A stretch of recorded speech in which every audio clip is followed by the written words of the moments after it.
Welcome to the Inevitable Radio Show. I am your host, Bill Sumner. We're here to talk about you, your life, your challenges, your success, your problems, your beliefs, your truth. You, a show about you. You're going to learn something about your life today that you did not know, I promise you. So there's an article you've heard me reference from time to time. It's called Change or Die. I get people ask me all the time when I give this message. They go, well, what if I don't want to change my life? What if I like my life the way it is? I'll tell you, you got a problem. Because the truth is, that just doesn't cut it. Period. I'll argue that with anybody. Life is always evolving. Life is always changing. It never tarries. It never goes backwards. It never stops. This is an evolving planet. If you are not changing, if you don't understand that change is good, change has value, change is what brings growth. If you sit there and say, I don't want to change, who's that guy on the radio to talk to me about change? I like my life. I like who I am. I like what's going on. I'm sorry. You're not wired for this planet. Not to be the best that you can be, not to get the most out of your potential. And anybody who says they don't want to change, I promise you, they don't understand the vision, the value, the future, the greatness that waits them. Superstars always do. Above average people are always changing and evolving. You've got to want to get on that curve. You've got to teach your children. You've got to teach your subordinates, your colleagues, your customers that walk into your life. You've got to be a change agent. Because if you're not, you can hang on, and some of you are phenomenal at hanging on for a long time. It could be years. But the longer you hang and the harder you hold. It's one of the principal causes of a midlife crisis when you think about it. Somebody who's 35 or 42, they still want to be 25. They're not changing. They don't know how to change. They had a great strategy when they were 25. They don't have a change strategy. And as a consequence, they hang on, and they're really good. They're really stubborn. They're really resolute. But the fact of the matter is, you've got to want to change, embrace change, love change. Because I have new research for you. We were talking about Change or Die, an article that was in Fast Times a number of years ago, two years ago. Change or die. The question is posed. If you were faced with moderate changes, that's it, moderate changes, you must make in one, ideally in all, but at least in one of three areas: your exercise, your nutrition, or your stress management. Exercise, nutrition, or stress management. You must change moderately, not dramatically, moderately, in at least one of the three. And if you did not, you knew, the doctors convinced you, you knew with certainty that within 2 years you would be dead. How many people, what percentage, and this is over 6,000 studies, do you believe changed? Changed moderately one of three areas. Some of you are going to guess high because you're going to think, well, of course you'll change. Who wants to die? Some of you are going to be pessimistic, but plus, well, hell, the change guy's asking it on a radio show. So you're going to try and game the question. But whatever the answer is, here's the statistics. 90% did not change. 90%. Now, in this study, there was one doctor, Dr. Dean Ornish, that had a 77% success rate. So 23% did not change. So he had a sevenfold factor. Where everybody was getting 10% healthy, he was getting 77% healthy. And this is why you got to listen to this show. And you've got to call in and talk about this. Because you are being trained by traditional scientific views that are decades old, and you really live in the mental world that the earth is flat. Because what you're being taught today, and I see it in seminar after seminar after seminar that I do, I ask people, is change a process? And the hands go up. Yeah, change is a process. Bull crap. It's not. Change is a singular event. It happens that fast, and it is a moment in time when you stop doing something you don't want to do, or you start doing something you do want to do. That's it. That's what change is. All the other crap leading into it, and if you create crap leading out of it, is crap. It has nothing to do with the change. But traditional psychology will work with you and will anchor you and will teach you and will make you feel better about being broken. And in this study, one of the revealing things, one of the major differences that Dr. Ornish had with his patients was that traditional psychology, and tell me if you've heard this, change is incremental. Don't be big, don't go too far, because that's a recipe for disaster. That's a formula for failure.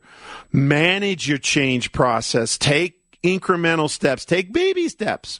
Take medium steps, but do not go from here to radical, because that is going to be a problem. And guess what? That is crap. I want you to understand this. If you're sitting there right now in your life going, well, I've got change managed, so I'm not sure about this Sumner character. I've got change managed. I'm on a plan. I'm working on my incremental steps. That is, you're making it so hard on yourself. And here's why. Think about it. This is common sense. If you're eating 15 Twinkies a week and you need to get to a Twinkie-free environment, and so in the first week you cut down one Twinkie, and the second week you cut another one, you're eating 13 Twinkies. What happens the first week when you are eating 14 Twinkies? Do you focus on the fact that you're eating 14 Twinkies? Or are you focused on the fact that you're screwed, you're eating one less, and you obsess about the fact you're on a controlling diet, and you can't eat that Twinkie? Oh, my God, that Twinkie's driving me crazy, and next week it's going to get worse.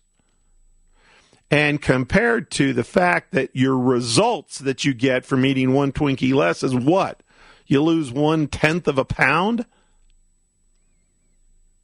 And then that's a very hard week, even though you're eating 14 Twinkies. You're pissed off about the one Twinkie you're not getting. And the second week, it gets worse. And the third week, it gets even more worse. And anybody psychologically in that state, 90% of them said, screw it, if I'm going to die, I'm going to die eating my Twinkies and be happy. And they go back to eating their Twinkies. Because psychologically, they can't take the pressure. Cutting smoking is the hardest way to quit smoking, psychologically. Now, physiologically, there's addictions involved in smoking and things like that. I mean, there's other factors, but psychologically, you need to understand, is far more critical than anything that's on the table. That's why a pregnant woman can quit smoking like that, even though she's tried and tried and tried and said she can't and tried and couldn't, and I can and I tried and I can't and I couldn't. She's pregnant. She's done smoking at least for 9 months. She might go back. 99% of women quit. Because there's a change psychology that takes place. You need to understand these mechanics. So, massive, radical change. You get rid of all the Twinkies. So now the first week, you're obsessed about no Twinkies, but what's your success? You just dropped 3 pounds, and so the suffering feels like it's worth it. And then Dr. Ornish did other things to make the suffering virtually disappear. Think about the things that you try and want when you're in a difficult environment and you're trying to learn a new product. When the industry that you're in, because of the economic times, is completely changing and you want to hang on, you want to resist. Or you're a leader and you have folks in your command that you need to take care of. If you do not understand the psychological implications of the latest research, and here's why, when you look at my website and you read my literature, I talk about transformation. Transformation, ooh, that's a big word. Change is a threatening word. Change is a difficult word for many people. Transformation, and they don't even like that word. But here's the interesting thing, and this is why I love transformation versus change. The definition is if you change, you can change back. So if you change to eat well, you can always change to eat crappy again. If you change to be great, you can be great for 2 years, and you can always change to go back. Transformation is a different verb. Does the butterfly ever go back to being a caterpillar? And the answer is no, it never does. Transform your life. There's a psychology to this. There is a way that you can do this. Now, I'm going to play a tape for you because I play him from time to time. We love him because there's somebody that listens to this show and they disagree that this is what life's about. This message that I give you, that you are powerful, you're extraordinary, you have incredible capacities for greatness. Already, you, every listener to this show. Here's what one guy said in response to all of this. I listened to this guy on the radio. I didn't have time to call in because I really wanted to tell him personally, well, how much LSD does this guy eat every day when he goes on there? It makes me want to puke. His trippy, hippie, pie in the sky, wonderful life, you can do this, you can do that. Bull crap. Just makes me sick to my stomach. God love that guy. You think his life is easy? You think his life is hard? You think my life is easy or my life is hard? Doesn't matter. What matters is what's your life. Who are you? What are you bringing to the party? What is real for you? Massive, radical transformation is always psychologically far easier to accomplish than incremental change. You won't hear that anywhere in traditional psychology because they are resisting change. They are hanging on to what's old. It's an incredible planet we're on. This is an incredible life. There's so many good things that take place here.